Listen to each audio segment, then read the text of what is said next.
جريد 6، ازيكم؟ اخباركم ايه؟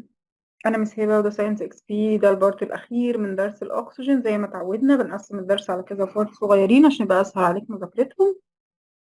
مش هطول عليك وهدخل في الموضوع على طول.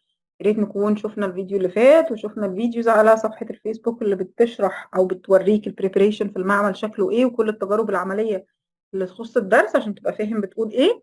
دلوقتي ان شاء الله البارت ده هيبقى صغير وهنكمل فيه الدرس. طيب احنا كنا اخر حاجه قلناها في البارت اللي فات او بارت 2، هي البروبرتيز اوف اوكسجين. عرفنا مع بعض انه ايه؟ colorless odorless tasteless. عرفنا كمان انه scarcely dissolves in water. عرفنا ان الاكسجين react with element. وعرفنا انه في طريقتين للرياكشن دول، يا اما slow reaction وده سميناه ايه؟ سميناه oxidation، يا اما fast او rapid reaction وده سميناه burning ولازم يخرج لي heat and light. نبدأ كده بجيف ريزون مهم في الأول، إنه يجي يقول لي we must paint iron wall. iron wall أي حاجة أنا بنيها من الأيرن، سواء بقى كباري، عمدان، مش عارفة، ممكن يقول لي light posts، bridges، pillars. كل حاجة معمولة من الأيرن لازم أدهنها من وقت للتاني. paint يعني أعمل لها دهان. يبقى paint iron wall such as bridges pillars from time to another. ليه؟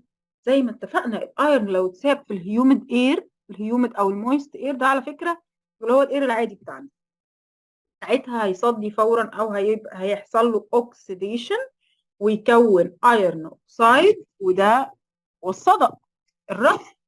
الرص ده مشكلته كمان انه بيعمل لي كروجن، تآكل للحاجه، يبقى انا خسرته. يبقى انا اجابتي هتبقى ايه؟ to protect it from rusting، عشان انا عايز احميه من الرست. يبقى to protect it from rusting. to protect it from rusting. طيب كمان نمبر 2 بيقول لي cleaning wire becomes heavier after burning. تعال اقول لك بقى، عارف السلك اللي احنا بنغسل بيه الاطباق بتاعتنا كده، بيبقى السلك لو انا جبته وحرقته تفتكر هيبقى اتقل ولا اخف؟ يعني لو حسبت الماس بتاعته قبل ما احرقه، وبعدين حسبت الماس دي تاني بعد البيرنينج after burning before burning، تفتكر انهي فيهم will be lighter، انهي فيهم will be heavier، انهي فيهم هيبقى اتقل او اخف؟ هم.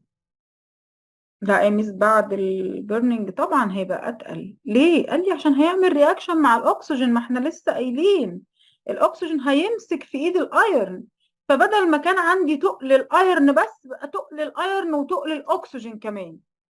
يبقى ايه اللي بيحصل after burning؟ الماس of iron will be more than before burning. الماس هتزيد عن قبل. طب يجي يجيب ريزون بقى اللي انت شايفه ده، يقول لك cleaning wire. cleaning wire هو زي ما اتفقنا السلك اللي بغسل بيه الاطباق. becomes heavier after burning، هيبقى اتقل بعد البيرنينج. طيب ليه؟ قال لي because it combines with oxygen forming iron oxide. because it combines with oxygen forming iron oxide. مرة كمان because it combines يعني react، يعني join، يعني اختلط، يعني مسك في ايده. because it combines with oxygen forming what؟ iron oxide. برافو عليك، iron oxide. طيب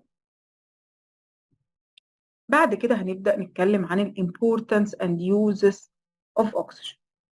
ايه هي فايدة الاكسجين؟ بعمل بيه ايه؟ وده بتيجي عليها اسئله تجيب ريزون كتيره جدا وكومبليت ومنشن وان يوز كمان. طيب اول فايده ليا انه بيقول لي ليه الاكسجين، او اول سؤال ممكن يجي لي زي لسه بقول لك اهو بيجي عليه جيب ريزون كتير. الاكسجين gas has great importance to the human life. ليه مهم؟ يعني اهميته جامده جدا. انا قبل ما اطلع الاجابه عايزاك انت تجاوب، تفتكر الاكسجين ليه يعني هيبقى مهم جدا للهيومن لايف؟ Perfect. We respire oxygen. We breathe oxygen. انا بعمل ايه؟ ببريث الاكسجين. انا من غيره مش هقدر اعيش ولا حتى 3 دقايق. يبقى because it used in respiration and compassion. طب وانا مالي بالcompassion؟ مش الريسبيريشن هي اللي مهمه للهيومن لايف؟ لا، حضرتك بتاخد الاكسجين ده يدخل جوه جسمك، الغرض الاساسي ليه انه يحرق الاكل، يعمل بيرنينج للفود اللي انت اكلته عشان يطلع لك الانرجي اللي انت عايش بيها.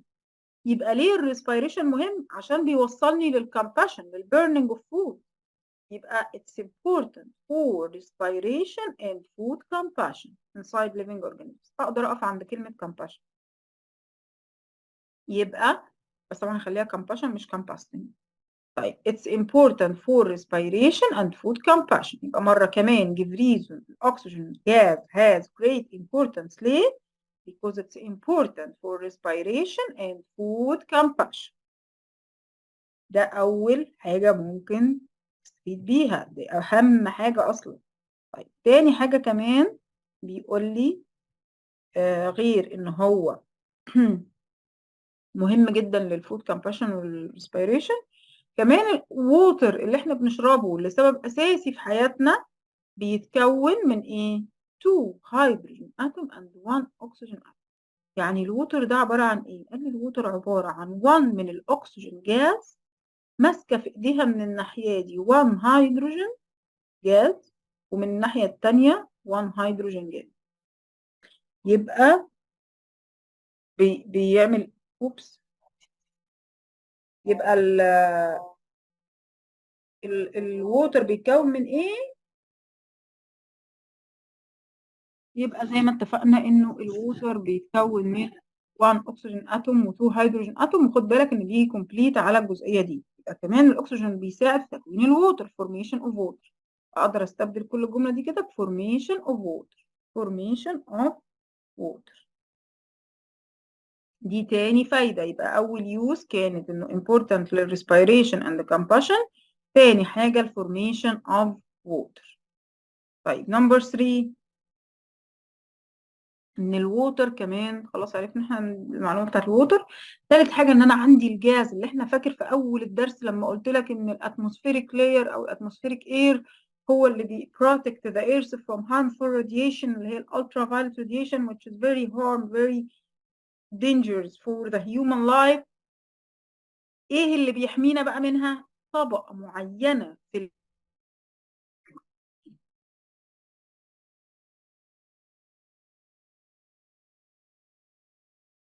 عبارة عن ايه؟ عن composed of 3 oxygen atom. يعني 1 oxygen ماسك فيها 1 oxygen تانية ماسك فيها 1 oxygen تالتة.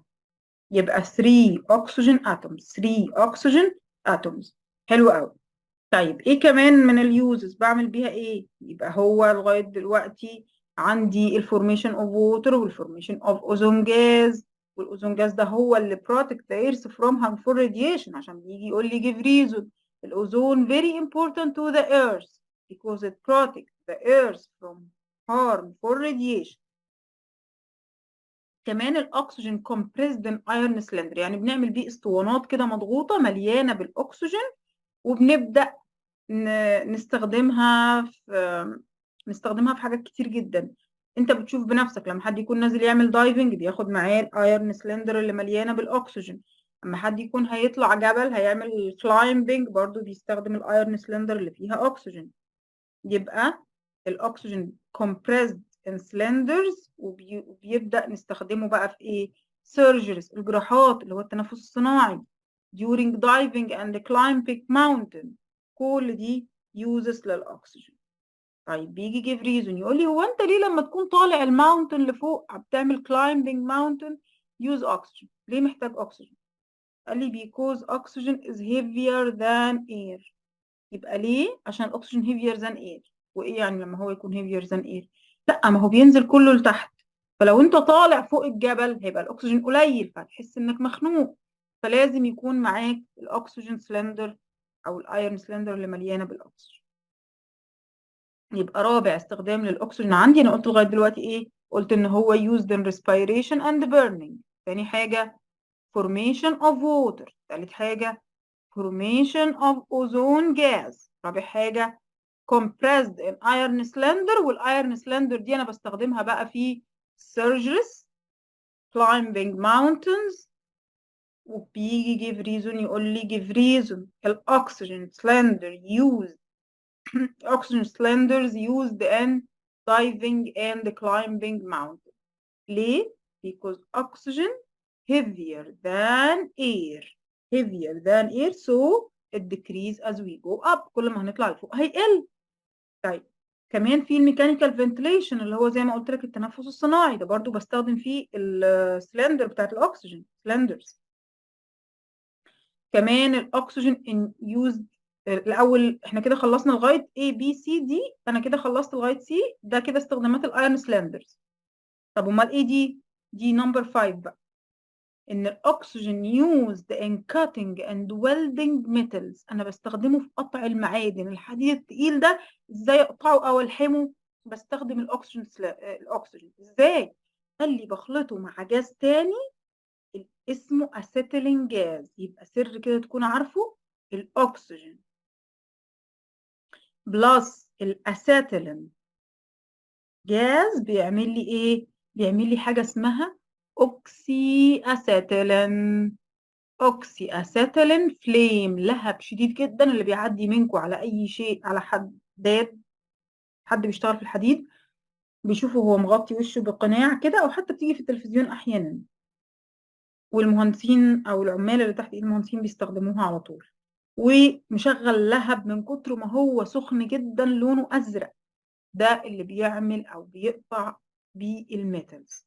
يبقى الاكسجين لو خلطته على جاز اسمه اسيتيلين بيطلع لي حاجه اسمها اوكسي اسيتيلين فليم.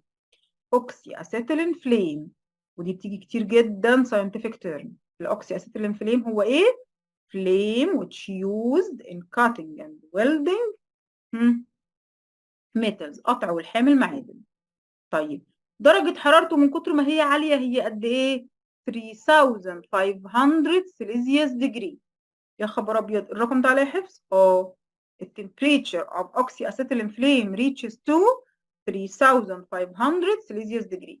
مرة كمان the temperature of oxyacetylene flame reaches to 3500 Celsius degree، وبيجي عليه complete. كده احنا الحمد لله خلصنا اللسن بتاعنا، اتمنى نكون فهمنا كل جزئيات. لو في عندك اي مشكلة بلغني بيها، وشكرا لحضورك جدا. ارجع للصفحة شوف التجارب العملية بتاعت الدرس. أشوفكم على خير إن شاء الله في فيديو جديد.